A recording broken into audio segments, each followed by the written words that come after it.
Right on. So welcome to Make More Marbles. My name is Brad Hart. As always, I am excited and grateful to serve you guys today. And I have an amazing, amazing guest, Mr. Julian Castle. Welcome, Julian. Thank you, Brad. Happy to be here with you. Oh, it's my pleasure, man. So Julian and I, actually, it was a cold intro. So he just reached out to me and I went on his podcast where he interviewed me about Masterminds to his 170,000 person Facebook group, which is focused on real estate investing. So we got to talking and we figured out that he's also wanting to launch a mastermind, which we're pretty good at, and wanted to do something to kind of tease our upcoming challenge. So we have a challenge called Craft Your Mastermind Offer Challenge. It's being run by Jay Fazette, my mentor, and I, starting Monday, September 25th. You can get your free spot over at craftyourofferchallenge.com. That's craftyourofferchallenge.com. And check it out. We're going to have it live from the 25th through the 5th, and then we're rolling into Mastermind to Millions. So it's only available for a limited time. It's 100% free, and you can take it at your own pace. It'll take you about an hour a day for 5 days. Okay, great. So here's just a little teaser of some of the stuff we're going to be doing at that event. I am really excited to share kind of Julian, what he's up to, as well as what we're going to be working on, and kind of walk you through how I think about offers. And we'll just do one on a document right now and just kind of show you guys the process so you can kind of get it. And I just want to be clear, my process is different from Jay's process, is different from Alex Hormozi's process, is different from everybody else's process. So there's no right or wrong way to build an offer. It's just the way I like to do it. So let's just get started without further ado. Julian, just give us like the 60-second intro about your business and what you're looking to accomplish with this mastermind. My name is Julian, guys, and I am building A-List. A-List is a firm that's focused on real estate investing. We want to be the Blackstone in the future. And I have a real estate investors group with 170,000 members, and I want to create a mastermind for them. The whole purpose of this is to have people come on and get an outcome, which they like, buying multifamily properties. From some of the people that I'm working with, I'd like to also fish out for some team members for my A-List for my firm. Okay, cool. So we have 170K people in your Facebook group. A-List wants to be BlackRock, find A players, and what their role is going to be. Definitely to grow assets under management, get more investors on board. Get investors, so fundraising. Mm-hmm. Okay, and what else? Anything else? Asset managing, okay, and acquisitions, Perfect. So basically what we're building with Spartans or with Jen. So that's awesome. All right, perfect. So this is actually really cool. So I can already speak about a case study, right? And I'll just, for everybody's benefit, you might know some of this already, but I'll just kind of do the 60-second. I went to NLP Master Prac, and I show up on the first day on my motorcycle, and shows up next to me is this dude with sleeve tattoos on a Harley. I'm like, yo, bro, nice bike. And she pulls off her helmet with her long flowing hair, and it's Jen. So Jen and I had a laugh about that. We became fast friends, did that whole 2-week training together, stayed in touch. And what Jen had always done was she was in corporate. She worked for Target and Home Depot, building out these big warehouse stores in new areas. She's just always been great at leading teams, management, black belt, Six Sigma thing. So that was her background. And then Stacy, her wife, had been teaching multifamily real estate acquisition through Nick Vertucci for 20 years, and then went out with Jen on their own about 5 or so years ago. And I had them come to my mastermind to speak about their model, which was really cool. I thought it's like virtual real estate management, and they had properties in cities they'd never even been to. So like, that's pretty awesome. And ended up, they caught the mastermind bug. They launched a mastermind. They ended up building it from, I think we got them 150K in business, just referrals to get started from some people in my network. Those people, like one guy, Bobby DeLessio, ended up owning a bunch of properties. We used to ride the bus together to school. He's from my old neighborhood. Who else was part of that? Andrew Cruzy did like a 450 door deal with them, which was awesome. So shout out to Andrew after he sold his company, and so on and so forth. So they grew this into like a $5 million a year mastermind. It's crushing. And recently we started talking about, okay, what's the next phase? Like, they want to continue to build. They've already accumulated like 2,000 doors in that time. Actually over the last like 2-3 years. So that mastermind component was such an epic piece. And now they have maybe a dozen of each of those roles that we just discussed, the fundraising, asset managers, and acquisitions. We're looking to build what we call the Spartan 300. So this is a really proven offer already, and we can plug and play a lot of what we've already learned, right? You're not needing to reinvent the wheel here. This is just, okay, you got the audience, you got the asset, you got the team. Now let's just create the flywheel, which is the mastermind, to have your A players bubble up. So what they did is over 3 years, they have people kind of level up, right? And once they're in for 3 years, they're in, and they had different tiers and levels that they call, it's like Roman Empire stuff. So you can do that or whatever you want, but there's a lot here that we can just draw from. So what I like to do is call it the 6Ps process. And this is exactly what you're going to essentially say when you go to pitch the mastermind. So there, if we kind of zoom out to the sales call, right? So if we're going to sell this, we need to frame the call, right? We need to do discovery, which is questions essentially. And then we need to pitch. So we're going to skip the first two parts, which I've talked about elsewhere, and we're going to go right into the pitch. And when I think about the pitch, I think about the 6Ps of the pitch. And that's permission. That is the promise. That is the pillars, the process, the people who have gone through the process and gotten results, and then finally the pricing, right? And we'll kind of break each one of these down. Do you have any questions so far, Julian? Or is this pretty clear? Oh yeah, I'm following. No questions. Cool. So the permission is just simple. It's just, hey, it sounds like you're a good fit. It sounds like you can help or not, whichever. But you always ask permission to pitch. It's okay if I share what I have to offer and how that works and everything. Because in the beginning of the call, you framed it with like, hey, this may be a fit, this may not. We're going to find out. I'm going to ask you some questions, and then I'll explain what I have to offer and how that works and everything. At the end of the call, you can make a decision whether you want to be part of it or not. Fair enough. Cool. And there's more tonality and stuff we can go into, but the permission is just that, right? You don't ever want to just pitch slap somebody. You want to actually ask them, hey, do you want to hear about this? They want to opt in. And then the promise is essentially what we started to talk about up here. It's some of these elements, but we're not going to be like, what I want out of this. We're going to be, what do you want out of this? So what's a phrase or a statement that would be really compelling for somebody to join this mastermind? We'll start with yours and then we'll workshop it. Yeah. So buy your first property, your first multifamily property. Okay. And how long? 6 to 12 months. Okay. In 6 months. And what does that exactly mean? Is that 2 doors? Is that 200 doors? This means a small multifamily, 8 to 50 units, or you go bigger. Same principles apply, and just more people involved.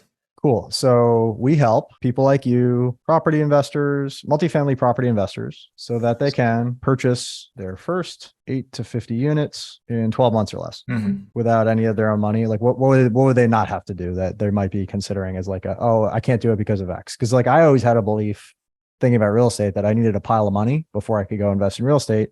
And I didn't learn that wasn't true until later. So what do you think they believe that might hold them back? Definitely they need to have the money. Without their own capital, what else? Without a property manager. Needing to deal. What else would suck that they don't want to do that might stop them from wanting to do it? Get their own capital, property management, and there's 4 parts to this process. It's acquisitions. Well, let me write this down too, because we're going to go through the process. So acquisition. Then there's underwriting, management. Fundraising, is that in there? Is that part of the process?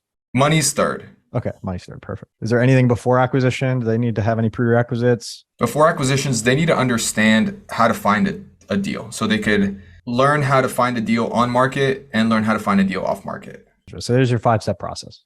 Because people need a logical reason, like, I can see going from A to B, right? Because then the next thing, the pillar. So what do they get? Okay, so the offer, they get 2 weekly mastermind calls led by an industry expert. They get placement in a mastermind group of 3 to 4 members, so they can meet weekly, and they get guidelines on how to run a productive mastermind meeting. They have access to a private online community for networking and asking questions. They get group coaching sessions. They get training on creative finance strategies. They get sample documents like LOIs, how to submit a letter of intent. They could plug and play.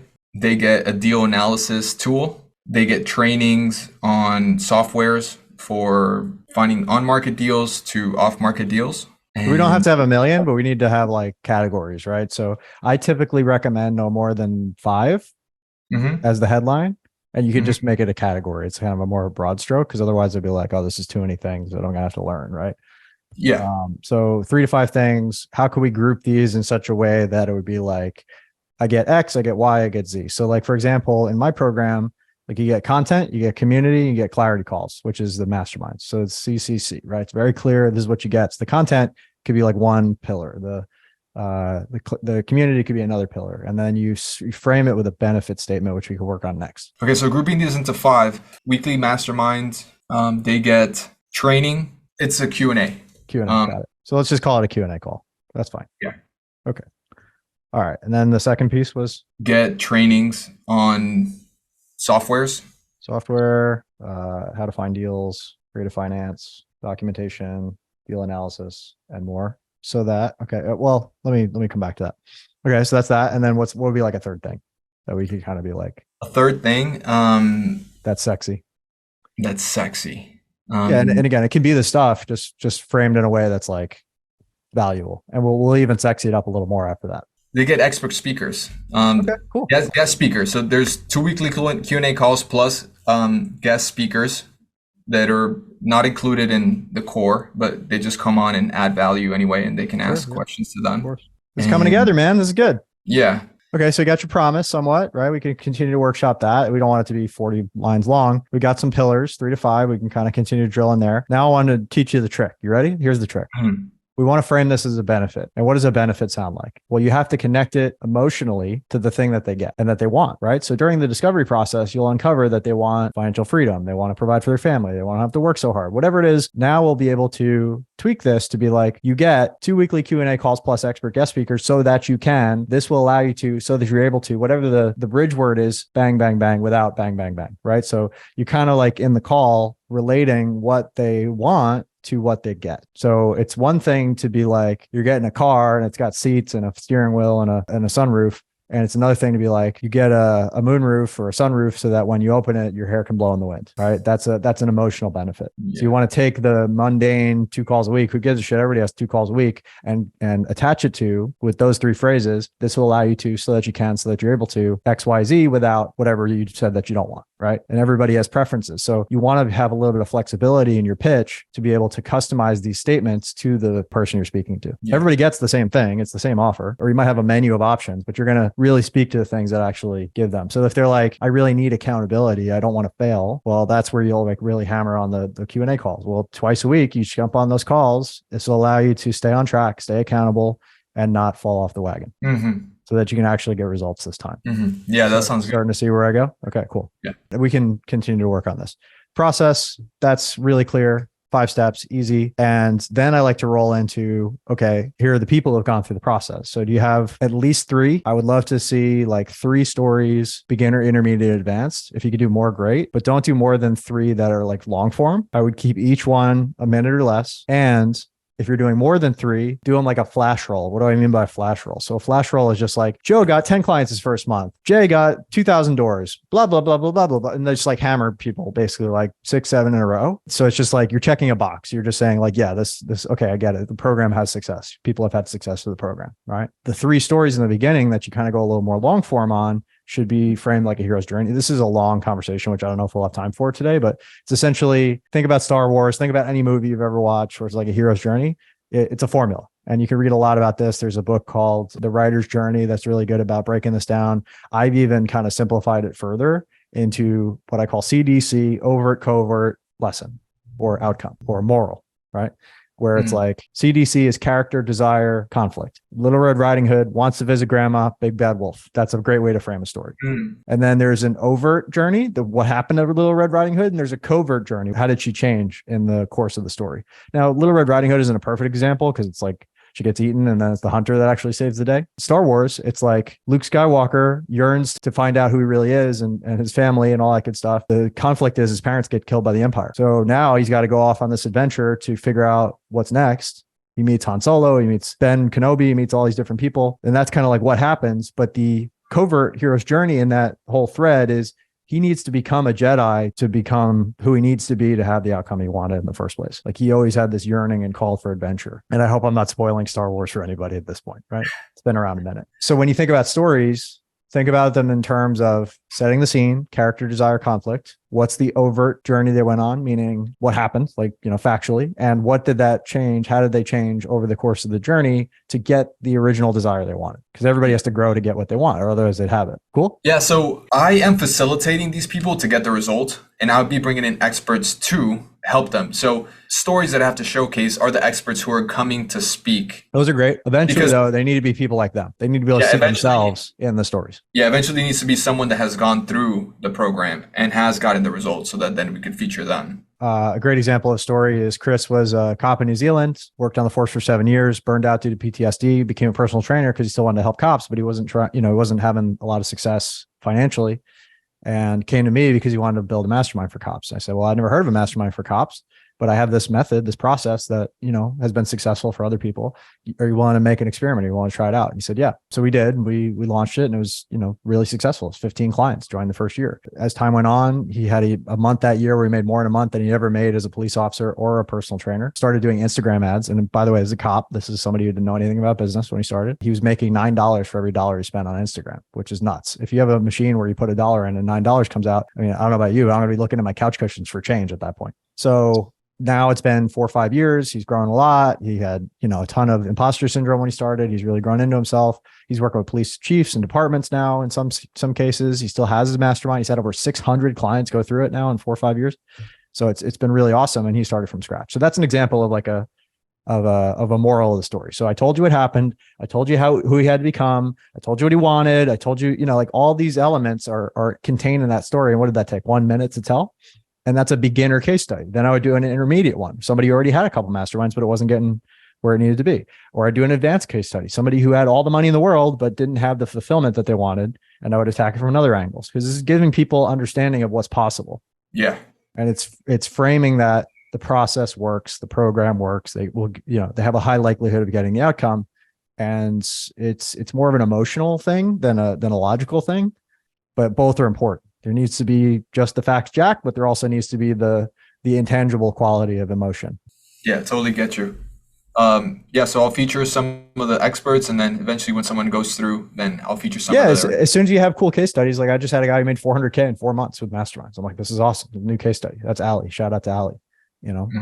So like every one you get, you can add to the flash roll at the end. And flash roll is something I got from my mentor, Warren Clapp, who whenever he does a pitch, he'll put a lot of information in a short little snippet that's just designed to check that box for people. Like, oh, this is legit. That's all.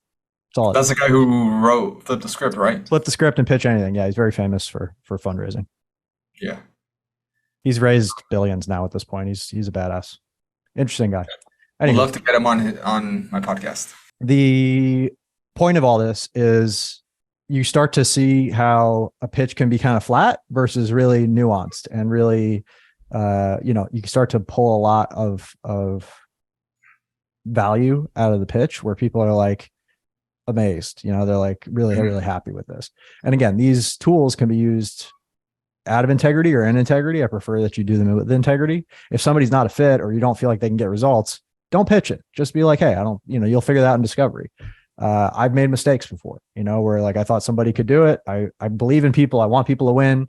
They weren't there yet. Right. So, you got to be kind of judicious and have some understanding of that. And people need to take responsibility too. At the end of the day, like, there's this whole victim bully mentality that's going around today that and it's a dichotomy, right? There's people who are victims and pretending to be the victim and everybody else's fault, and they haven't taken responsibility. And then they flip on a dime to being the bully to extract what they want out of people. And it's like, we kind of are creating a culture like that. So one of my rules for clients is like 100% responsibility. Your outcomes are your outcomes, and I tell them that. They ask me for a guarantee. I'm like, I guarantee if you keep going, you'll eventually find the way that it works, but it's a lot of work and experiments to figure out the way that it works. Somebody like Julian, yourself, you've done a lot of shit already. You just know what you're doing. So you're going to have success faster. Whereas if you're just starting out, it would be harder. That's all. It's just, I'm willing to go with people on the journey. They just got to understand it's their results. I can't do it for them, Yeah. Anyway. So we talked about permission. We talked about promise. We talked about pillars. We can continue to workshop these, make these better. You'll test them out on calls with people. I recommend you do some of those sales calls to start. I wouldn't just hand it right off, because you really want to make sure this messaging is dialed in before you hand it off to somebody else. Yeah. And then, what they get, the process, the people roll right out of the process. At this point, I might pause and I would say something along the effect of, I've been talking for a while. You're probably sick of me yapping at you. I just want to check in here and see where we're at.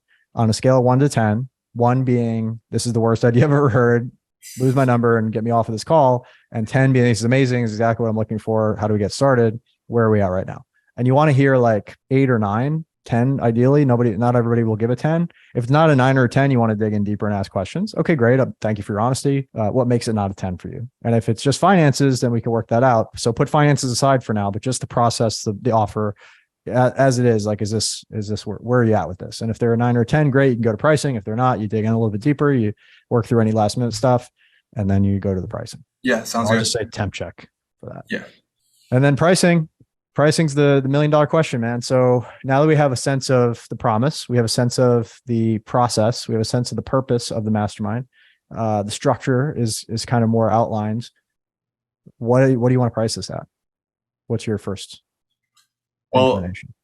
When I first started this, I really wanted to price it below $1,000. But then as I got more into below $1,000 is not a mastermind. Knowing that's what it takes cheap. And all that, I realized that I could price it higher. I want to start a $10,000 consulting offer where I just help people to raise their fucking prices. Seriously. Like I'm fucking over it. Like I had a guy recently come to me. He's a good friend of mine, Robbie. Shout out to Robbie. I just told him to raise his prices. He rated him by 28%. He made more sales. Like I should just start a company where I just tell you to raise your prices. Anyway, keep going. I want to be able to charge, $5,000, maybe $25,000. Yeah. 25 is probably where you need to be at. 25 not right away. And you'll work up to that, but yeah, that's where you need to be thinking. That's where you're where can I start? Yeah. So I typically tell people to start at half of what they ultimately intend to charge. So what would that be? That would be 12 and a half to start, or 10 or whatever. You can kind of round off, but like have a beta where it's like half price and only have a certain number of spots. Now, again, if you already have a shit ton of influence and authority, that's easy. If you don't, you might have to start lower, right? Mm-hmm. Or you might start free. I know some people they can't get anybody to pay anything. So they don't have the confidence or the name or the authority or the brand recognition or any of that. So you start where you start.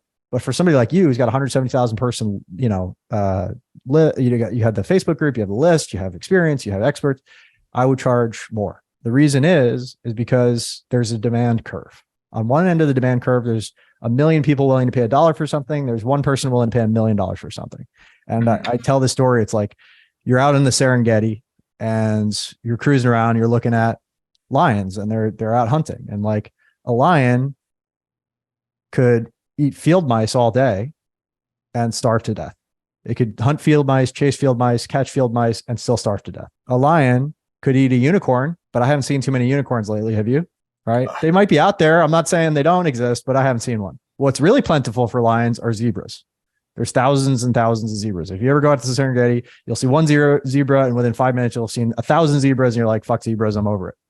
They're plentiful. And if you catch one, you can eat pretty well. So with the demand curve, you can't be chasing low ticket people because it's the same amount of energy to chase somebody low ticket as somebody high ticket. And they're worse clients, just generally. I'm not saying 100% of the time, but generally they're a pain in the ass. Like the $500 client's like, oh my God, this is the end of my life. If I don't get results, this is the worst thing that's ever going to happen to me. And I need to get results. And oh my God, this is my last dollar. And blah, blah, blah. They'll drive you up a wall. The $50,000 client's like, wire sent, thanks. It's a different game, right?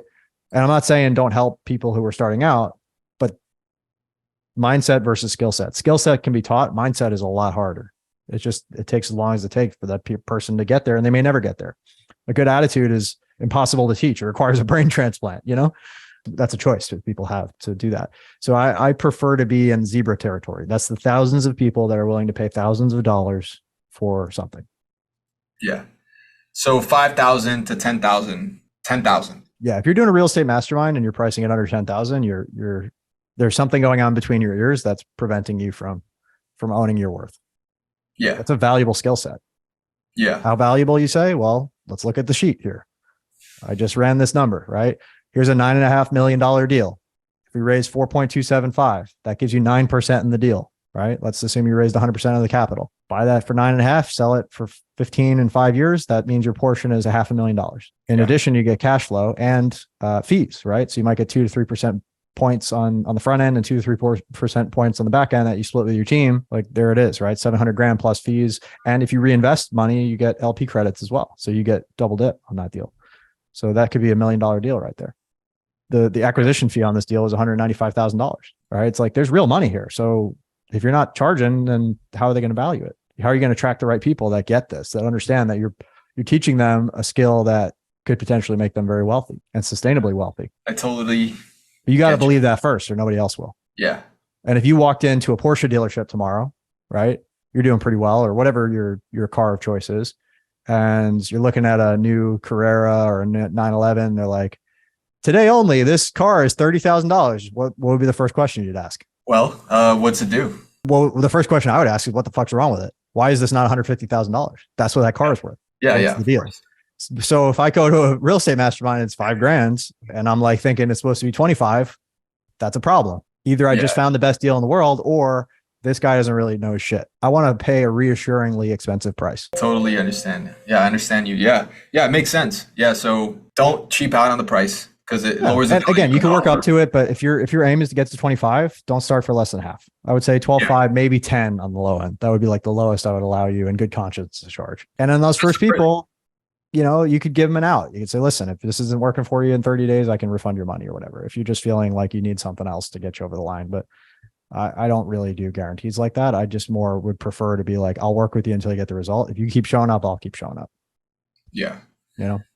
Yeah, that makes, yeah, I totally understand you. So when it comes to me being I'm the facilitator, how do I make sure that this is something that actually happens for the person? This is a different conversation now. So now we're talking about facilitation. We're talking about that. We're talking about, again, their mindset and their skill set. Where are they at? Where they're looking to go? Let's presume they have some success somewhere in their life that we can draw upon. They've done something that required discipline, that required getting up early, staying up late, whatever it is, right? They've done something that's not easy and they've gotten a result. For those people, you're going to ask them what motivates them. You're going to help them craft a vision, because a vision is going to increase their hope and their excitement about their future and decrease their anxiety. Yeah. Everybody needs a vision, but specifically for those people, you need to make sure they're driven by something upside, not downside, right? A lot of people are driven by fear, and that's can be a powerful motivator, but that's also going to consume them when things get hard. Yeah. So making sure that they have a vision. Making sure they have a clear vision that's relevant to them. Again, emotionally bought into the vision. Make sure they're reviewing it and optimizing it. You know, and it's not just you write it once and you leave it alone. Make sure they understand what they're getting into, right? Once they bought, now you got to kind of lay it out for them in very clear terms. Like, this is what's required to get results. Give them targets and metrics to meet, and make them based on inputs and not outputs. Because they can't control outputs, but they can control inputs. Mm-hmm. Like, every time I manage a salesperson or somebody's trying to learn to sell, I'm like, you know, give me data. Don't tell me a fucking story. Give me data. What did you do today? Did you reach out to 10 people? Did you reach out to 50 people? Did you reach out to 100 people? If you just reach out to 100 people a day and make no bones about it, no excuses, and never miss, you're going to be fucking wealthy. It's just what's going to happen. It's a natural occurrence. You'll figure it out and you'll get better at offers and you'll get better at doing deals and you'll make shit happen. But if your volume is not there, or you take months without doing shit, you're not going to get those outputs. They're not going to just land in your lap. Nobody's coming to save you. So it's like, it's a volume game, and you can learn your skills, but that's really the first thing is like, are you doing a lot of what you're trying to get good at? I've done 3,000 sales calls. You get pretty good at it. Yeah. Volume is the game. Volume's the game, man. Yeah. Volume's the game. So that's your biggest lever, in my opinion, is vision and volume. Lever is just what you got to crank, right? So make sure I keep cranking. Inputs, baby. You got to have them so clear on the inputs and the outputs that, you know, and understand that inputs don't necessarily mean outputs, but they are trending in that direction, right? You can't guarantee every outcome. I can't guarantee that A or B or C is going to buy or do this deal or fundraise or whatever, but I can guarantee if I speak to enough people that it will happen. I will get my goals. Yeah, so it makes sense. Definitely appreciate you for doing this. Thanks, man. Well, you could see now like a little bit clearer why this is so important, right? Yeah. So what did you learn today? Well, give me like 2 or 3 takeaways. Yeah, well, for me, the number one takeaway is the price. It definitely feels like somebody punched me in the gut when you say, you know, raise your price. Because you're not selling a mastermind at $1,000. You're selling something else. Like a course should be $1,000 that they do on their own. Yeah, exactly. So that is right off the bat, the biggest learning that I took from today. And the second one, it's about how you frame it. I think that's the biggest second part. Make sure that you have that you have the problems that you're solving for them, and then the solutions and all that, and making sure that you tie it to what's important to them. So some people want to retire, some people want to. Yeah, everybody's different. You know, everybody's got a different outcome they want. So you just got to be sensitive to that. Yeah, and making sure that I speak to that when I'm on the sales call with them, so that they know that it's tailored for them. Yeah, and you use what you're offering and you bridge it to what they want, right? You get this so that you can, or this will allow you to, or so that you're able to get Y without X, right? Yeah. So the thing they want without the thing they don't want. Yeah. And so, yeah, I appreciate you. Yeah, man. My pleasure. All right. I'm sending you this on a text. You can keep working on it. Mm-hmm. But yeah, man, you're ready to test that. That offer is pretty cut and dry, in my opinion. Like, it's already proven, it's working in the marketplace. People are buying it all the time.